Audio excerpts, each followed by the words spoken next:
everyone, it's Shell from Scrap Secrets and welcome back to my channel. Today's video is part of the hashtag Team Tiny Love Hop 2022 and we're going to be making this fun fold card.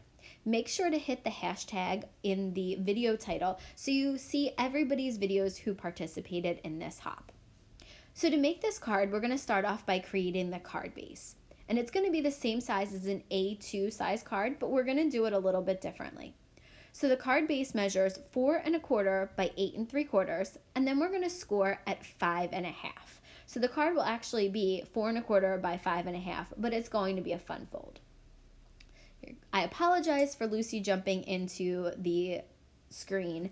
She will do that a couple of times. She's super excited because I actually cleaned off the craft desk, so now there's somewhere for her to jump up and sit. She thinks that I did it just for her, and that's why the floof will make a couple of appearances. So back to the card. This piece of pattern paper was cut from a 6x6 pattern pack, and it's cut down to 5 by 3 3/4. And I'm just going around the edges with some Distress Oxide and picked raspberry to give it a little bit of shading. And there she is again. And then these pieces are scraps that I had in my scrap bin, and they measure almost square. They're 3 by 2 15/16. And that's important because you'll see later that I get a little bit confused because I thought they were perfect squares. But when I go to put the pieces together, it doesn't actually work. And that's when I realized they're not square. Now I'm using my ATG to put glue on the back of the pattern paper and place it on the inside piece to it gives it a nice mat. We're going to get ready to decorate the front of the card. So I take my almost square pieces, and on one of them, I put adhesive just on the right side. I'm going to put that down on my card and then put adhesive on the back of the second one. Once I do that, I'm going to line it up with the one on the top with the adhesive facing the pattern paper. And this is when I notice that the pieces are not the same size. So I actually have to turn it a little bit because I don't want you to be able to see that piece of pattern paper inside until you actually open the card. So the front panel is going to hide that interior panel, and we're going to put a sentiment on both of them. So that's what we're going to work on next. We're going to work on the sentiment for it. So I'm going to be using the stamp and die set from Concord and Ninth called Love You to Pieces, and that's actually the sentiment we are going to use. And I'm also going to be using the Hero Arts Fancy Die, and I believe that's just called Puzzle. I'm not going to be using that color cardstock for the puzzle pieces. I used it for the banner. I'm actually going to be using pattern paper for the puzzle. And I don't typically mix and match patterns, so I was really surprised at the way this card comes out. This card is not very me. It's monochromatic, and definitely not the card that I had in mind when I first started this. I had a different idea of the fun fold that I wanted to do, but I also wanted to use some scraps, and I don't typically do monochromatic and pattern mixing. So this was a little bit out of my comfort zone. So I stamped down the sentiment in Hero Arts Mid-Tone Ultra Pink ink. I'm using my Honeybee Bee Creative glue to glue it down, as well as picking some random puzzle pieces out and gluing them to the front, to the interior of the whole entire card. So while I'm doing that, I'm going to talk a little bit about the hop. If you guys are new to our Team Tiny Hops, welcome. We do 1 to 2 hops a month, depending on the response that we get. Team Tiny is a collection of artists who have less than 1,000 subscribers on their channel, so you don't have to sit through any videos or ads in the middle of our videos. We're trying to grow our channels by supporting each other and commenting and liking and subscribing to our teammates' channels, as well as, hopefully engaging with you. And hopefully you will learn something from everybody's videos. Everybody's videos are great every month, and I feel like there's a lot to learn. We come up with a theme each month, and we're going to be changing it up a little bit in the next couple of months. We have some new ideas. Instead of just doing themes, we're going to next month is a sketch, and we have some other ideas in mind. So there are going to be some kind of new ideas coming into Team Tiny. So I hope that you will like, comment, and subscribe to the members of the Team Tiny Hop. We really appreciate it, and we love that you guys come and support us. So thank you for watching our videos, commenting, liking, subscribing, all that good stuff. So now back to the card.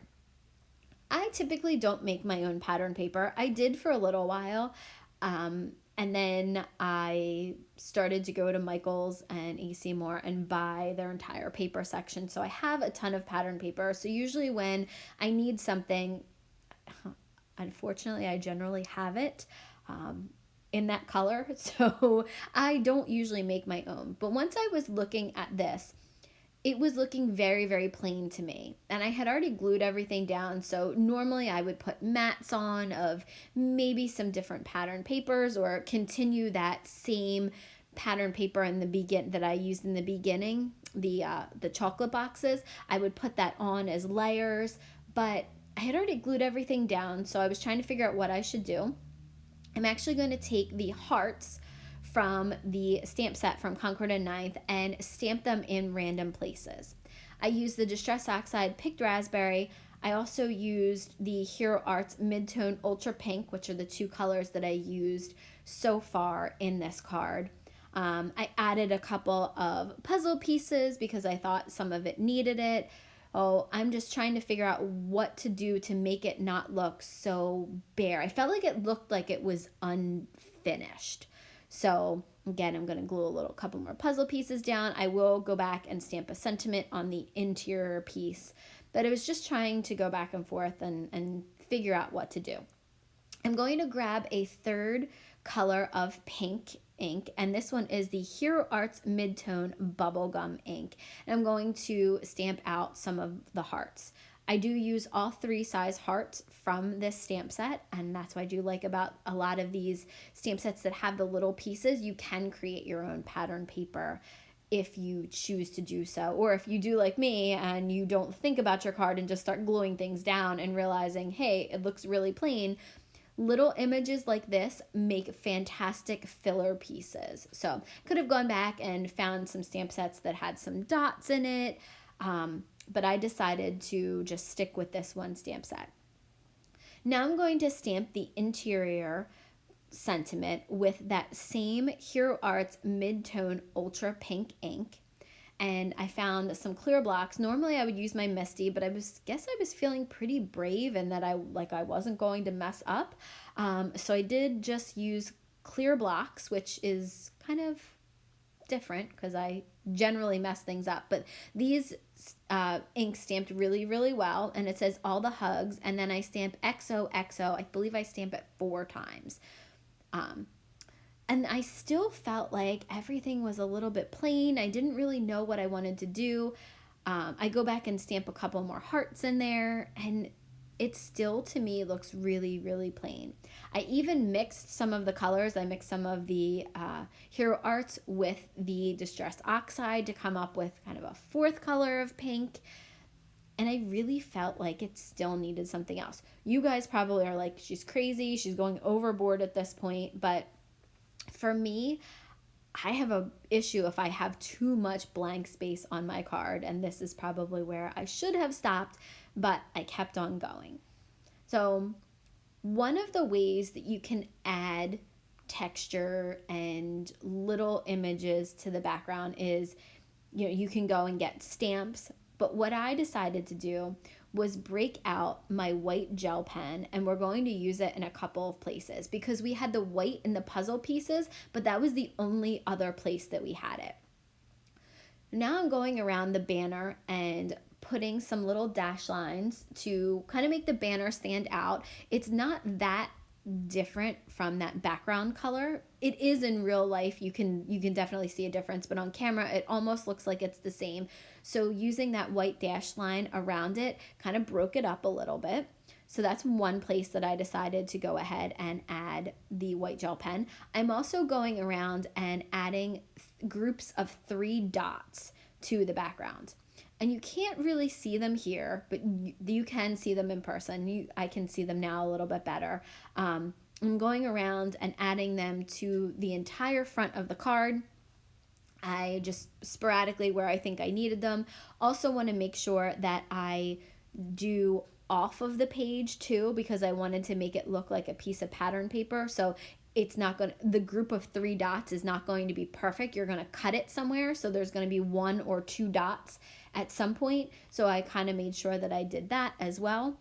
I'm also going to go back and put little highlight marks in all of the hearts, which again adds a little bit of the white to it, so those pieces of the puzzle pieces don't look so out of place because they're the only thing that has white in it.